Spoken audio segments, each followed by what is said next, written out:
So here we're going to discuss achondroplasia, and you'll hear me probably inevitably refer to achondroplasia and dwarfism interchangeably. And there's a good reason for that. 80% of dwarfism cases are caused by achondroplasia. But I just want to preface by saying that when we're talking about dwarfism as an umbrella term, that encompasses a lot of other things in addition to achondroplasia. So achondroplasia is not the only thing that causes dwarfism, but it is the most common, and on the USMLE, it's going to be probably the only cause of dwarfism that you need to be concerned about, um, and it's one of several causes of short stature that you're going to want to be aware of. So we'll just do a quick overview and acquaint ourselves with some important terms. That'll be important going forward. We'll talk about the genetics behind this, as well as some features, how these people develop, diagnosis, complications management, and long-term considerations for practice. Like I said, it's the most common cause of dwarfism, about 80%. The average terminal height is 4 feet 4 inches for males and 4 feet for females. So that's quite short. If you think of the average terminal height for males and females in the general population, it's about 5'9" and 5'4", somewhere around there. So these people are about 1.5 feet shorter than the average adult. This is a cause of rhizomelic disproportionate dwarfism, and that's an important terminology because when we look at these patients, especially when they're born, when we make this diagnosis, we want to look at what's abnormal because that helps us diagnose pathologies. And depending on what type of dwarfism a person has, they're going to be affected differently. So there are these terms that you should acquaint yourself with: rhizomelic, mesomelic, and acromelic. Rhizomelic refers to a dwarfism that mostly affects the proximal long bone. So that would be like the femur and the humerus, as opposed to the ulna, radius, tibia, fibula, and so forth. This is rhizomelic dwarfism. So we're looking at the humerus and the femur being mostly affected. Mesomelic is the opposite. So in this case, you have the distal long bones that are more affected. So ulna, radius, tibia, fibula, as opposed to the humerus and the femur. And then acromelic, acromelia would be affecting more so the hands and the feet. So we have rhizomelic, mesomelic, and acromelic. And achondroplasia, you should be aware, is a cause of rhizomelic dwarfism. So we're going to be looking at abnormalities mostly of the femur and the humerus, particularly the femur. Micromelia is just a proportionate dwarfism, so all long bones are affected. All right, so the prevalence is 1 in 10,000 to 30,000, so this is not an uncommon thing to see. And these people, there's probably, I would say, several 100,000 that are living with this, and they prefer to be called little people. That's the term that they've decided they like to be called by in general, and so you should not use the term midget. That's what I grew up knowing them as, but that's considered offensive, so don't use that term. Dwarfism is, calling them a dwarf is probably neutral. I guess it depends on the patient. That's the medical term, but they prefer to be called little people. So that's what we're going to refer to them from here on out as. I will just, a little confession here. While I was little and growing up, and up until I was in my early years of medical school, I had a difficult time. I always confused the word dwarf with elf.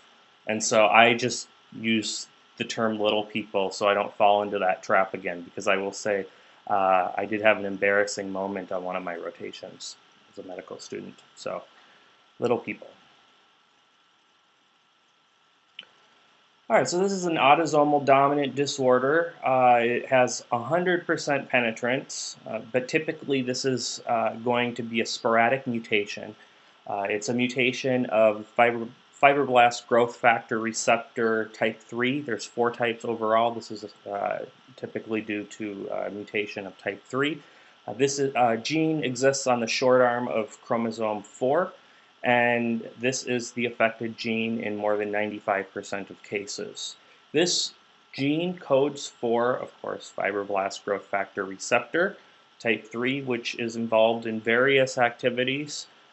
But as far as we're concerned with achondroplasia, it's going to be the cell growth, division, and differentiation, particularly differentiation of collagen to bone. Now, the term achondroplasia means without collagen production.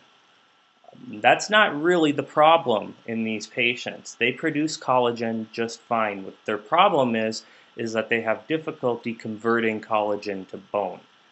So don't let the name trick you up. If you know the Greek behind it, it means without collagen production. That's not the problem. They have difficulty converting collagen into bone.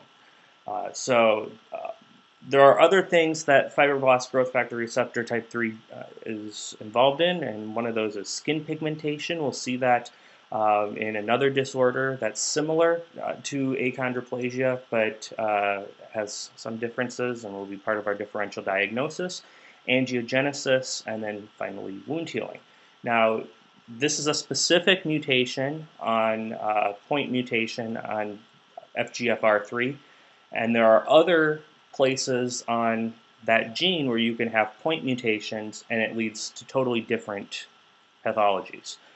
So we'll look at that, and it'll give you an idea of all the things that FGFR3 is involved in. It's actually also involved in bladder cancer as well.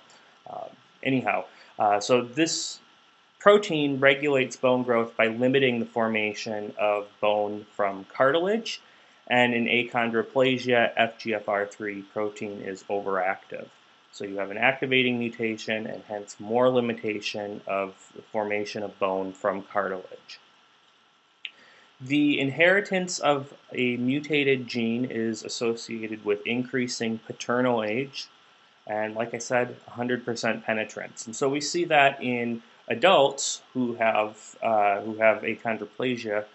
Certainly, women with achondroplasia are fertile, and the chances of them passing on the gene to their children is 50%.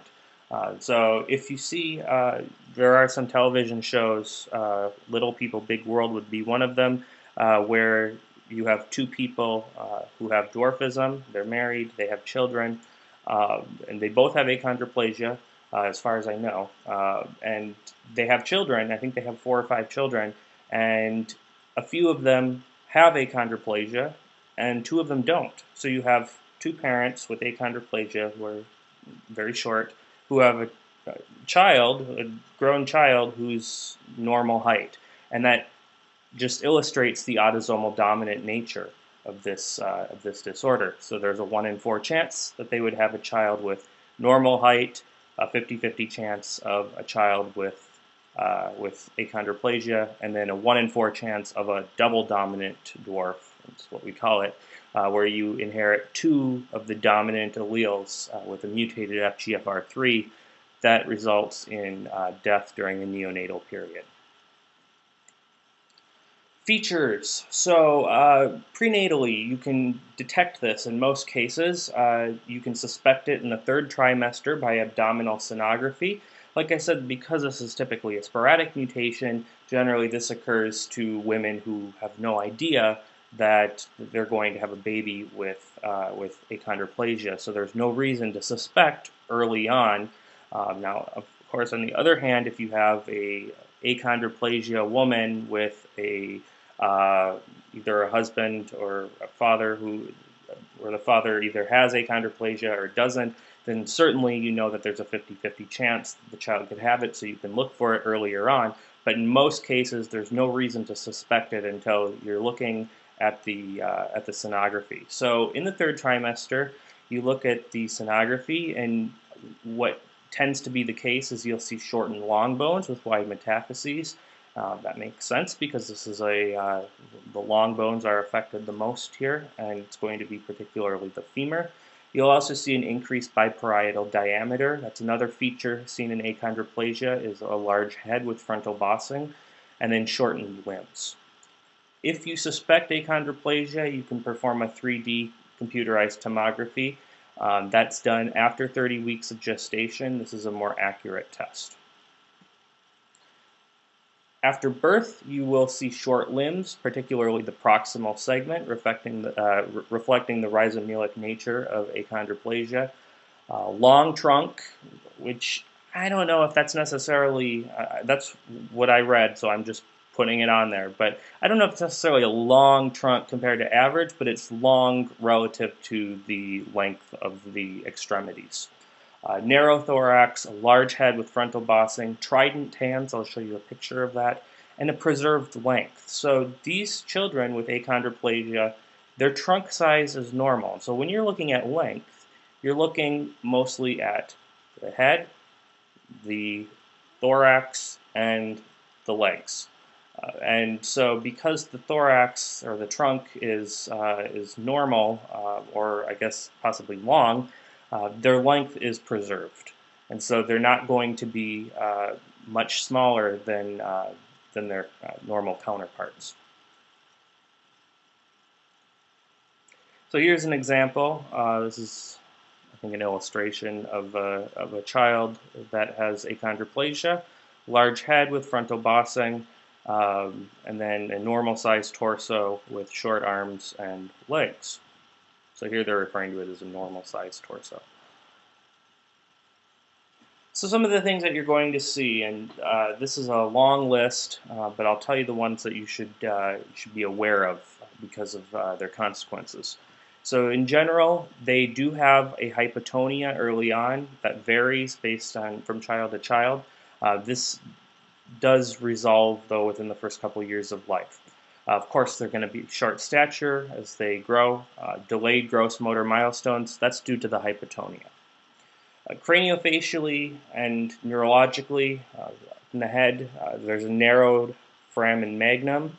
That can lead to issues with impingement, frontal bossing, and macrocephaly, mid-face hypoplasia, which can lead to obstructive sleep apnea later on in life, cervicomedullary kink, lumbosacral kink.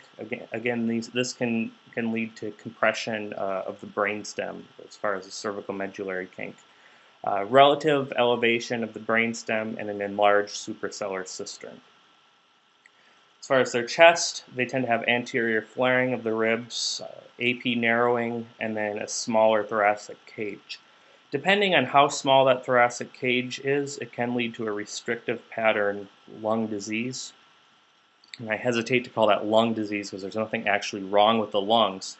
But there are other causes of dwarfism that the thoracic cage is affected much more, and that can lead to respiratory issues in the newborn. Achondroplasia doesn't tend to be that bad.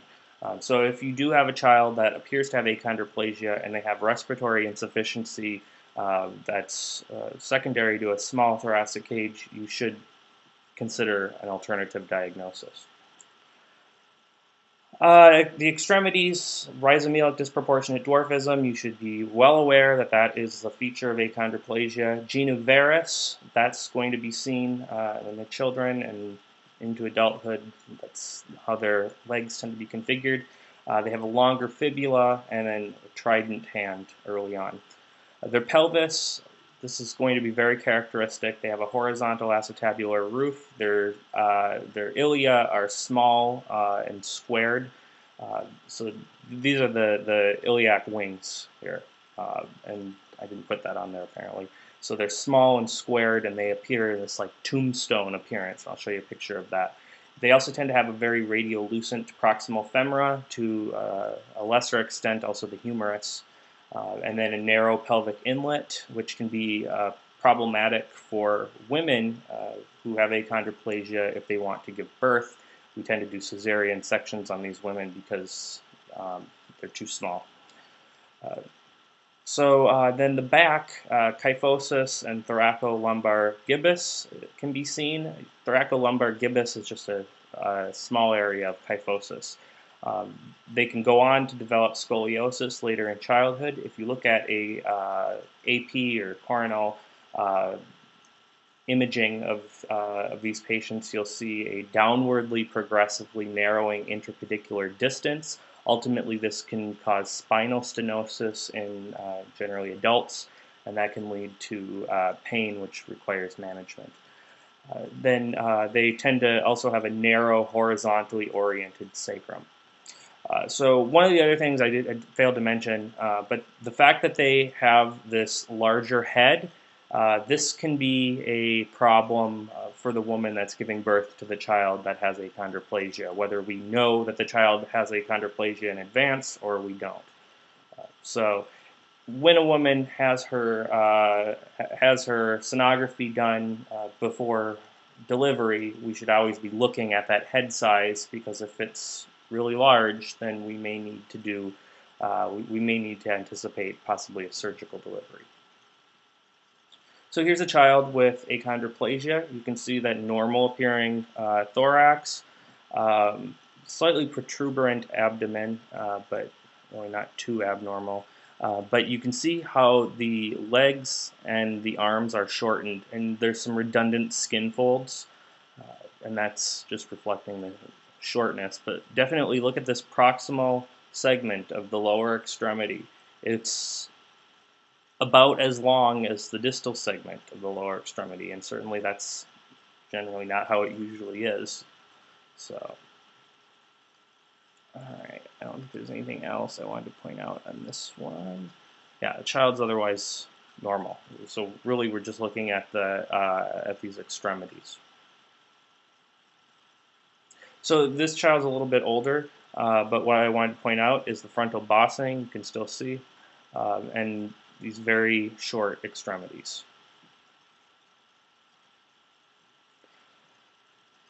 Now, as part of your workup for a child who you suspect to have achondroplasia, you're always going to get a baseline MRI. But one of the things that we tend to see is an enlarged suprasellar cistern, and then that suprasellar cistern is right here, and that can push up and flatten the brainstem. That's usually not what causes the brainstem compression, though, but it just leads to that appearance on the MRI. So this is what really can cause brainstem issues. There's a narrowed foramen magnum, and that causes the cervicomedullary kink. And so we're going to see when we talk about management why it's important to keep this in mind, because of the complications that can arise from it. This is a Trident hand, so you don't really see it as much here, why it's called Trident hand, but you have the thumb, and then the second and third digit tend to come together, tend to be held together, and then the fourth and fifth digit tend to become held together. And I'm just saying they're held together, they're not stuck together or anything. So here you can see how it kind of looks like that. At the thumb, second and third digit, fourth and fifth digit. So these are those tombstone iliac wings. See how they kind of look like a tombstone? And then you also see some radiolucency of the femur here.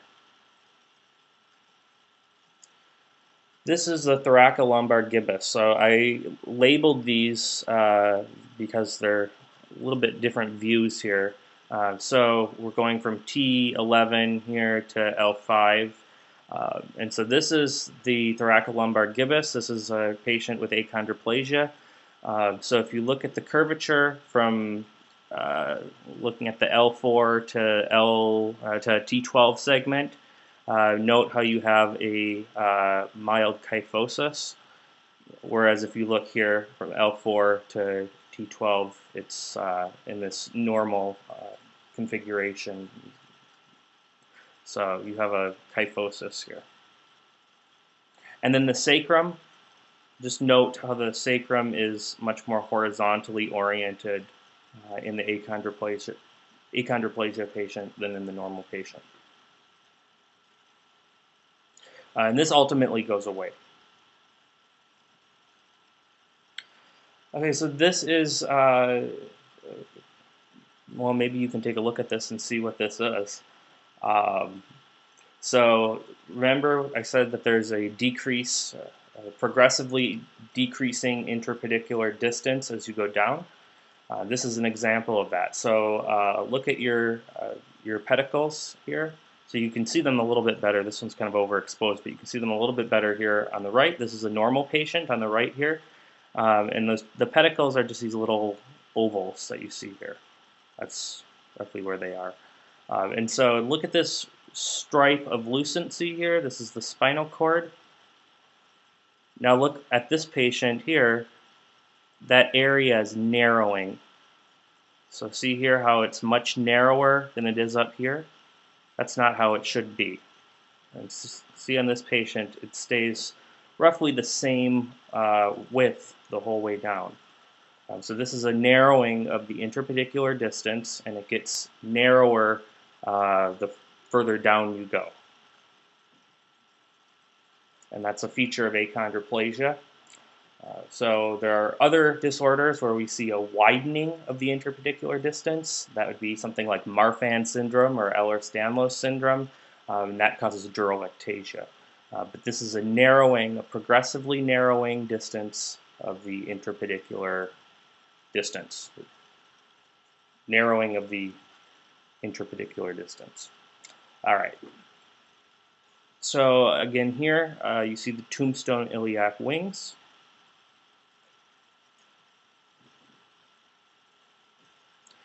And then up here, you can see the iliac wings again, and then you can also see the gena varus. Developmentally, physical development is really the only issue here, but delays in physical development can affect other spheres. So gross motor milestones tend to be delayed, but they are ultimately achieved. A revised timetable should be used to anticipate milestones. The average terminal height is 4'4" in males and 4 feet in females, as we've already mentioned. Cognitively, little people are almost always cognitively normal, and if they're not, it's usually due to some other process that they have in addition to their achondroplasia. However, there can be difficulties with speech articulation, and that can interfere with school performance. This should be addressed by a speech-language pathologist. Children with achondroplasia should all have a general screening by a speech-language pathologist by the age of 2. Chronic otitis media can result in hearing impediments that can go overlooked. So these children should have annual hearing screenings. Socially, socialization is important for all children, but it's also important for children with achondroplasia, and it's important for them to have social interaction both with people of average heights and also with other little people. And that's because it's important for them to know that there's nothing wrong with them, that this is something that other people have, and just a variant, a normal variant. And so there are organizations, Little People of America, that you can acquaint these patients with, and they can network with other people in the area. And that's going to be particularly important for parents who don't have achondroplasia or have never had any experience with dwarfism, to help them network with other parents that do have experience with that. While these patients are socially normal, cultural stigma can affect them. They will typically need some adaptations and accommodations to perform activities, particularly driving. You should also, and this is particularly when you're talking about adults, make sure to advise the patients on their federal protection against employment discrimination under the Americans with Disabilities Act. Discrimination on the basis of disability is illegal. And so anybody who is otherwise qualified cannot be discriminated against based on, in this case, their height. So this is an example of how you can modify a car for somebody with dwarfism, and they just raise up the gas and brake pedals, and then there's a seat that's put put in here. These people are on TV. So this is their kitchen. You can see here how it's modified. And so there's lots of different things that can be done for them. This is the modified chart for achondroplasia. This is when you would expect to see the gross motor milestones and language milestones. If you look at this, the middle of these ranges here are when 90% of average children reach these milestones, and then the end is when 90% of children with achondroplasia meet the milestones. So it's not a significant delay, but just to be aware that there is a delay. So this is a clinical diagnosis. Genetic testing is only warranted when the diagnosis is unclear or in doubt. The relevant diagnostic criteria, things that really point towards the diagnosis of achondroplasia, include the rhizomelic shortening of the limbs with redundant skin folds, as we saw in that baby, limited range of motion of elbow extension, trident hands, gena varum, thoracolumbar gibbus, exaggerated lumbar lordosis when walking starts, large head with frontal bossing, narrowing intrapedicular distance, notch-like sacroiliac groove, and chevron seats on metaphyses. I didn't include a picture of that. You can Google it. Alternative diagnoses should be entertained if there's severely constricted or shortened thoracic cavity, usually which will cause respiratory insufficiency at birth, congenital fractures or brittle bones, which may point to osteogenesis imperfecta, developmental delay, or in the absence of neurologic compromise, abnormal skin pigmentation, which usually is going to be in the setting of acanthosis nigricans, craniosynostosis, cloverleaf skull shape, or cleft palate. These things are typically not seen in achondroplasia. So on our differential diagnosis, we're going to include a few different causes of dwarfism, but I've never seen any of these come up on the test, but I want you to just be aware of these just because, just for clinical purposes and to sort of show what achondroplasia is not. So thanatotropic dysplasia is a slightly more severe form of dwarfism. They tend to have this abnormally shaped skull, which is described as a clover leaf, or in the classical literature, you'll see it's described in German as Kleeblattschädel. They tend to also have brachydactyly. You're not going to see that in achondroplasia. Large anterior fontanelle, protruding eyes, narrow bell-shaped thorax, protuberant abdomen, and severe limb shortening, which can cause brainstem compression. You can also see that in achondroplasia too. The mutation here is the same gene, but it's a different location.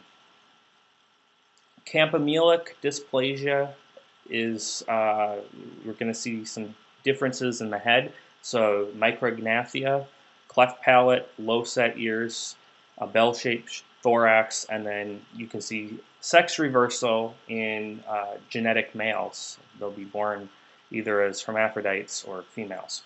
And this is a mutation of SOX9, which, remember, has interactions with the SRY gene on chromosome Y. Sedan syndrome is a sort of a little mnemonic for you. So severe achondroplasia, developmental delay, acanthosis nigricans. That's what the SADDAN stand for. This is also a mutation of the FGFR3 gene, but it's at a different location. It's actually at the same location as thanatotropic dysplasia, but it's just a different substitution. This also causes intellectual disability and seizures. And I will point out here that acanthosis nigricans, or that abnormal skin pigmentation, that all goes back to that FGFR3 protein having a function in the epithelium with melanocytes. Hypochondroplasia is also associated with the FGFR3 gene mutation. This is similar to achondroplasia, but the symptoms are milder, and they tend to reach a slightly higher terminal height than patients with achondroplasia. And then pseudoachondroplasia is different from achondroplasia, both in the gene that it comes from, but also in the clinical presentation. But it's similar in how they look. So they appear normal at birth. So that's the first differential. Secondly, they will begin to develop their symptoms later on, and they also have some additional symptoms that we don't see in achondroplasia. So they appear normal at birth, but then they start to develop a waddling gait around 2 to 3 years of age, and they also have joint pain, joint laxity, which we don't see in achondroplasia. They can also have, they will have growth delay cessation. Ultimately, they reach a shorter height than patients with achondroplasia. So it looks like achondroplasia, but the main differentials here is that they're normal appearing at birth, they have this joint pain and joint laxity, and ultimately they're shorter than patients with regular achondroplasia. Complications with achondroplasia, hydrocephalus, and that's due to a small craniocervical junction during the newborn period. Later on, it can be due to the narrow jugular foramen. The way we get around this is by monitoring head growth closely every 6 months and parent education. So you should make the parents aware of signs of increasing intracranial pressure, which, just to refresh our memories, is a bulging fontanelle, sunset eyes, poor feeding, irritability, vomiting, lethargy, seizures. Older patients, older children can describe a headache, loss of balance, poor coordination, loss of appetite. Surgical management includes shunt placement. And from what I read in the literature, approximately 10% of children with achondroplasia will require a shunt. Cervical cord compression is perhaps the most concerning complication of achondroplasia. So during the newborn period, often it's asymptomatic, but it can lead to apnea and ultimately infant death. Baseline MRI should be performed at diagnosis, and then this should also be repeated at 6 to 12 months of age. Symptoms of cervical cord compression include lower limb hyperreflexia, clonus, aggravation of hypotonia, worsening of hypotonia, central apnea, and this will need to be managed surgically if it becomes symptomatic. Apnea, they can have this during their entire lifespan. There's multiple contributory factors. Early on, it's that cord compression. Later on, the mid-face hypoplasia puts them at risk, and the tendency towards obesity both put them at risk for obstructive sleep apnea. Early on in life, this can cause sudden infant death in about 2 to 5% of patients. Ways we can try to prevent this are to avoid unrestricted head movement. So avoid putting them in those baby swings, avoid putting them in those little baby rockers where their head can snap around and move. We want to try to prevent that. Spinal canal stenosis is something that we see in older adults. So this causes lower extremity pain, lower back pain, paresthesias, weakness. The way we're going to approach this is first line with NSAIDs, steroid injections, physical therapy. If it continues to be a problem, then you can do a lumbar laminectomy. A surgeon can do it. Recurrent otitis media, as I mentioned earlier, they can have speech delay, articulation problems early on, orthodontic problems, obesity and cardiovascular disease. They tend to go hand in hand, but these patients are at risk for cardiovascular disease independent from their propensity towards obesity. Also, OB complications. So these women can be pregnant. They're technically discouraged from getting pregnant because of the complications that can arise.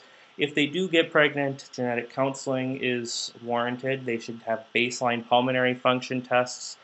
They tend to already have slightly smaller thoracic cavities, but once you have the fetus pushing up on the thoracic cavity, it can worsen, so we want to get a baseline pulmonary test.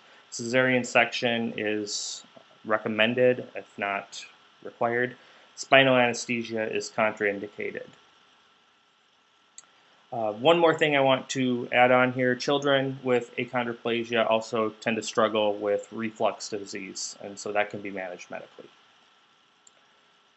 So the management, of course, this is going to be a multidisciplinary approach reflecting the multidisciplinary span of their possible complications. So a clinical geneticist should be at the middle of this, and they're pretty much going to be doing most of the care coordination in addition to the pediatrician. Pulmonology can monitor for the sleep apnea, restrictive lung pattern issues. Neurology and neurosurgery can manage spinal canal stenosis, sleep apnea, hydrocephalus, cervical cord compression. A developmental pediatrician will be useful early on to ensure that these children are meeting their developmental milestones timely and appropriately.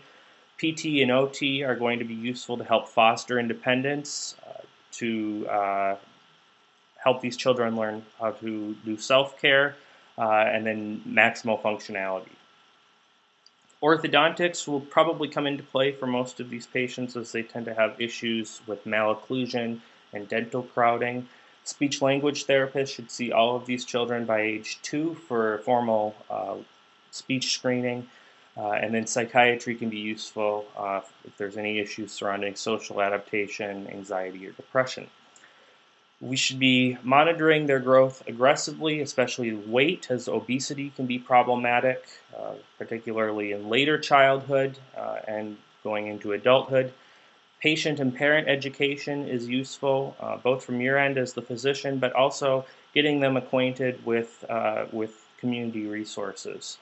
Annual hearing screening is recommended because of their heightened risk for conductive hearing loss.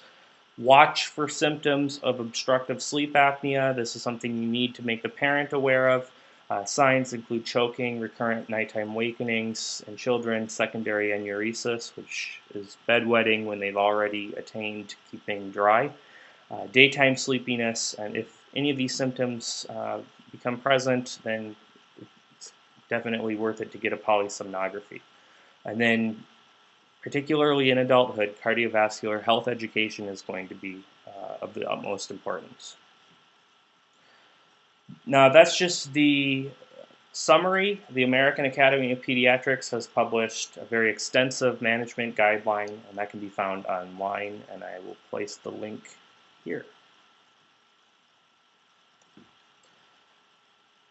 Finally, our long-term considerations, assessing or assisting the patient in maximizing their independence is an important role for the physician. Like I said, acquainting them with community resources is useful, although a lot of people can find that now that everybody's online. Little People of America is an excellent resource for these patients as well as for their families. Cardiovascular health maintenance and weight control are of the utmost importance of these patients because this is really the leading cause of death in these patients as they're adults. So this is a family with, they all have, I believe, achondroplasia, dwarfism, but they actually adopted these two children. The little girl's from India and the little boy is from China. But the wife is a neonatologist, so obviously you can function to above and beyond capabilities with dwarfism. But yeah, they're on TV. They have a reality show. My mom likes to watch it. So I'm not too big into reality shows, but whatever. Anyhow, if you have questions, go ahead and let me know. Otherwise, I will see you in the next section.